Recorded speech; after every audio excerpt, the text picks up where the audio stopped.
then we become attached to being a big distributor or enjoying some fruits of something, either money or fame or whatever, or name, something.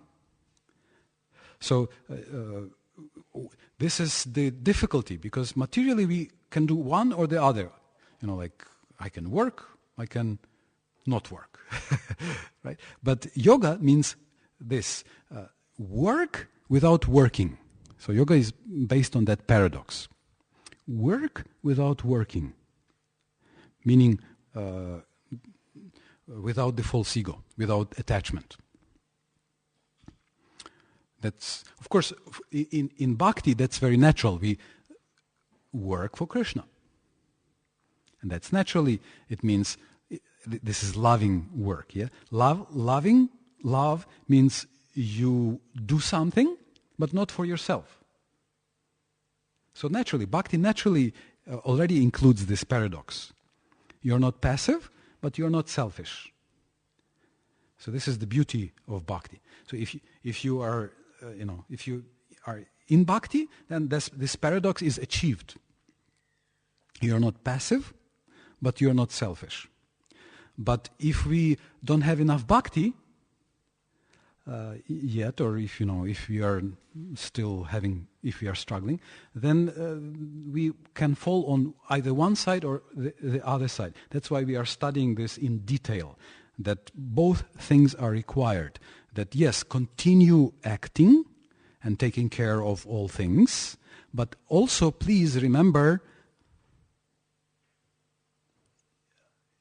yoga will be yoga if it has the consciousness component, the component of your consciousness, that you go in your heart and set spiritual goals, offer results to Krishna, offer your ego to Krishna. Then it becomes yoga. And it's not enough to do this one time, because we grow all the time newer and newer egos. Yes, we come into the temple, and yes, we feel excited because we have offered our material whatever prospects we had, and then we are happy. But then I think, yes, I am a big whatever brahmachari temple resident devotee. Yeah? And that's again a false ego. So I have to find it and say, oh, okay, I'm not big, small, I'm your servant. And then I think, after that, I'm very advanced. I already understood. I'm humble. I'm already humble. I can offer, my ego already. I'm humble. And it's very tricky. So that's why you need to know this. So you are aware. So you catch all the time when it comes in whichever. False ego is it's so subtle. It can grow like you can see sometimes some weeds grow through the cement, through concrete, through asphalt, through stone, basically. They break stone, grow, and it can take camouflage of spiritualism. So we will have this in the middle of that's why Isopanishad in the middle tries to shock us a little bit. It will say something shocking. It will say that dark are the places of materialists. The middle 6 verses, 2 triplets, verses 8, 9, 10, and 11, 12, 13. 11, 12, 13. 14, 13, 12, 11, 10, 9, 10, 11, and 12, 13, 14. They are almost the same. The first triplet speaks about knowledge, second triplet speaks about absolute. But basically it says, if you are a materialist, you go to a dark place. If you are just a spiritualist, you go to an even darker place. What? What are you saying? How? It's a scandal, No. So that's why we have a simple translation. If you worship the impersonal absolute, if you cultivate so-called knowledge, right? So that's, to make it simple so we can distribute it also on the street. But it's addressed also to an old practitioner. So you can, we'll discuss this in detail. There are many interesting points there. It's meant to remind us, be careful, look inside, offer also these subtle forms of the false ego. Keep purifying your heart, keep growing. Go high. So setting goals, this is very powerful and important things. If a person doesn't have goal, this is called depression. Carl Gustav Jung said that modern man is doomed to be depressed. I think that he wrote, there's a series, his book, Modern Man in Search of Soul, something like this. Carl Gustav Jung. Srila Prabhupada gives him like highest marks in his dialectic spiritualism. He's like the closest to Krishna. He even went to India to find a guru at some point. But he was too old, old professor, so it was not easy for him. And he never saw Srila Prabhupada. So he said that modern man is doomed to depression. Why? Because modernity rejected God, and with that it rejected transcendental goals, transcendental purposes. And without a transcendent goal, higher goal, you cannot have meaning in your life. And without meaning, it's torture. It's what's torture? Torture is not just pain. Torture is useless pain. If it's pain for something, that's not torture, that's work. Or love. But if it's meaningless, that's torture. If it's useless, without a purpose, that's torture.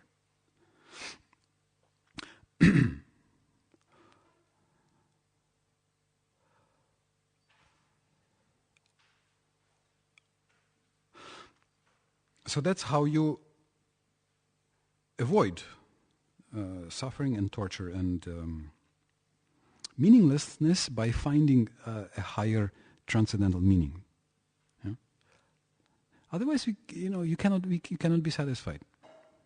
As to conclude, in this joke that Fritzen, eat the Butterbrot, das Butterbrot. Mommy, I don't like Butterbrot. I don't like the bread and butter. No, you must eat bread and butter. But mommy, why should I eat this bread and butter? Because if you eat bread and butter, you grow big and strong. Mommy, why should I grow big and strong? If you grow big and strong, you can work nicely.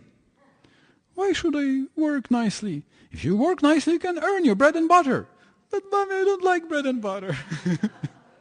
So, working to eat so that we can, and eating to work is not satisfying. We need something outside this circle. People go to work to buy a car, and they buy a car to go to work.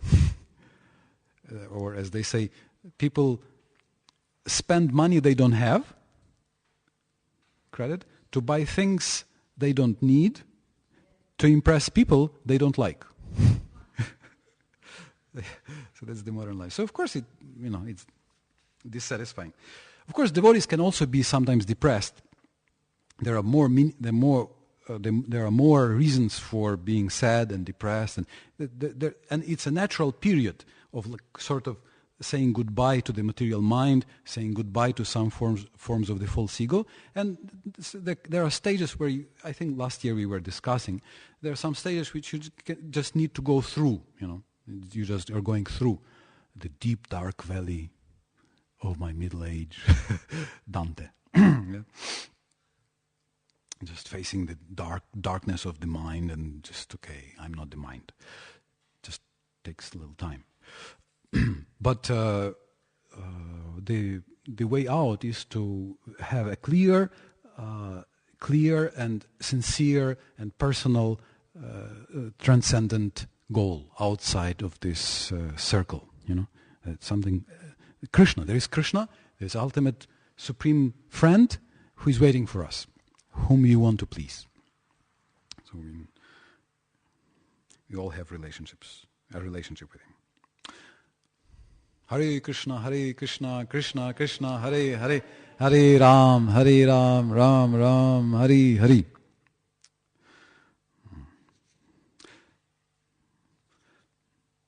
When you see your pillow, you offer your day to Krishna.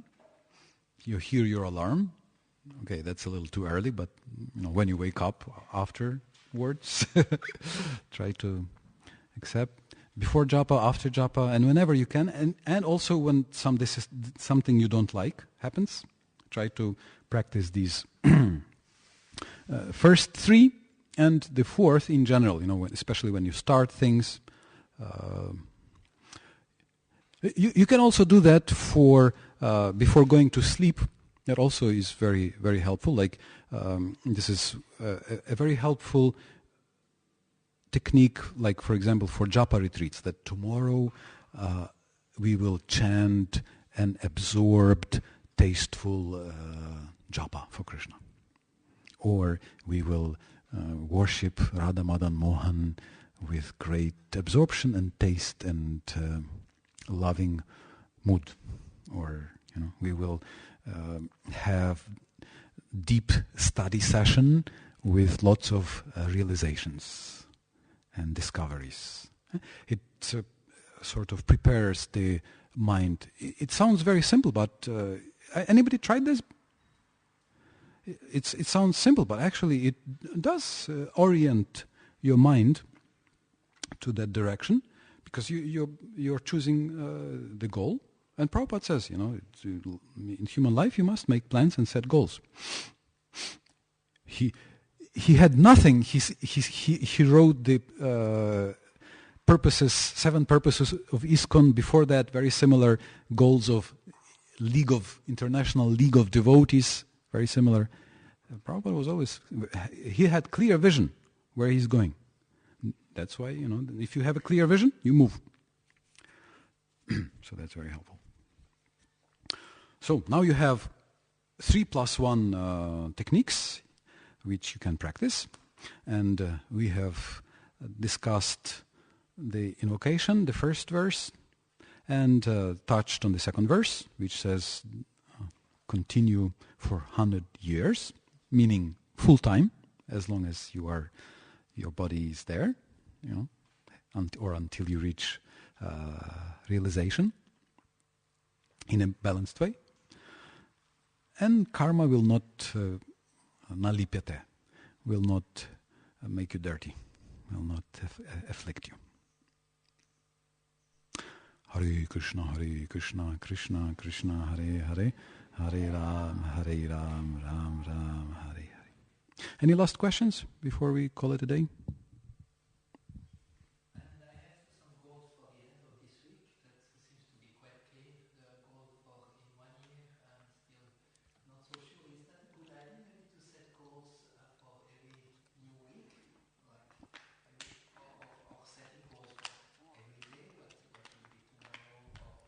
Yeah. I mean, this is we can say sattvic life, brahminical life, or we can say dvija. Every dvija in our modern understanding, that's Vaishya, Kshatriya, and Brahmana. And Vaishya means businessman. So all three, they go to Gurukul, and all three chant Gayatri. All three study the Veda. And in our modern understanding, all three are like superman and superwomen, because they are able to act like, for example, a businessman. It's like one told Burijan Prabhu that it's not that I have money. You can take away all my money and drop me in a desert.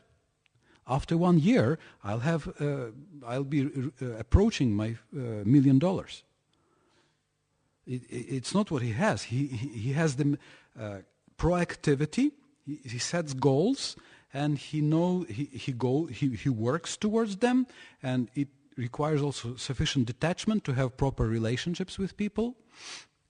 And whether there are jobs or no jobs, he will always be able to sell something. He will find something to buy, something to sell. In every there are people who become millionaires and billionaires in crisis. Everybody is losing; they are gaining. Always, so that's a Vaishya. It's like a Superman for us, right? He creates job for others. And these three they don't require. They create their own job. So what they do, you can see that they chant Gayatri 3 times a day. What does it mean? Gayatri means you stop before the day, in the beginning, at the end, and even in the middle. Kind of, we are oftentimes rushing, doing something, but as twice initiated, we are supposed to stop and chant Gayatri. What does it mean? Gayatri are 3 things. All of our Gayatris are 3 things. Sambandha, Vidaya, and Prayojana. Who am I? And what am I doing? Abhideya. And where am I going? Like at least ideally. That should be the meditation. Prachodayat. We are requesting. Vidmahe. I'm this. I'm Guru's servant. I'm Chaitanya's servant. I'm Krishna's servant. Ishavasyam. And what am I doing? Dhimahi. I offer. I meditate. And also not I. Dhimahi is plural. Mehrzahl. Means we. That means cooperation, friends, and it's not just a loner. And then prachodayat. Please bless. Please give mercy. Please respond. Please inspire. Please guide. These are all the meanings of prachodayat. Please enlighten. Please give light. Please enthuse. These are all the meanings. So for what? So that includes some meditation on some goal. Yeah? So ideally, all 3 are supposed to meditate 3 times a day. Who am I? What am I doing? What am I doing? And what are my goals for the day, for the week, for the year, for life, and whatever, whichever is the. Yeah. And you adapt, you adjust. Sometimes what you set for a year, you get in a month. What you think you need 10 years or 7 years, you get in a month. Definitely. Krishna can very easily give it to you. And some things that you think you get in a month may take a little longer, or you may discover that you get it, and so you need to set bolder or higher or something different. So you adjust, you correct this, whatever way. And offer it to Krishna. Yeah, whatever we do, we reconnect, rediscover. This is the society for self-realization. Self means Krishna's servant, but also in all regards, who am I? Where is my place? With Krishna, with devotees, with this world, with this body. What's my proper place? Yeah? And that's an ongoing process with adjustments. That planes, they say that planes fly directly to the goal on course only 3% of the time. 97% of the time, they fly slightly off course.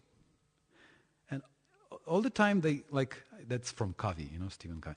And all the time they have to adjust, small adjustments. Or the car, you have the steering wheel. Why? Because, theoretically, you have a straight road, you just, put a brake on the or cruiser, switch on the cruise control and, just go to sleep. But even on the straight road, you need to, a little here, a little there. So that's the adjustments.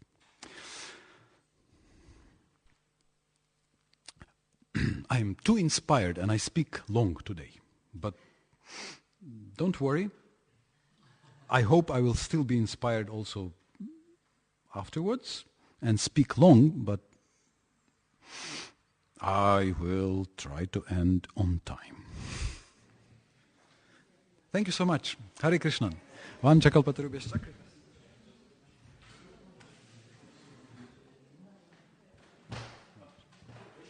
Yes.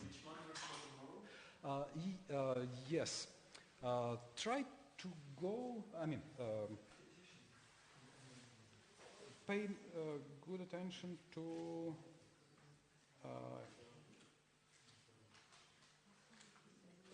4 and 5, maybe in the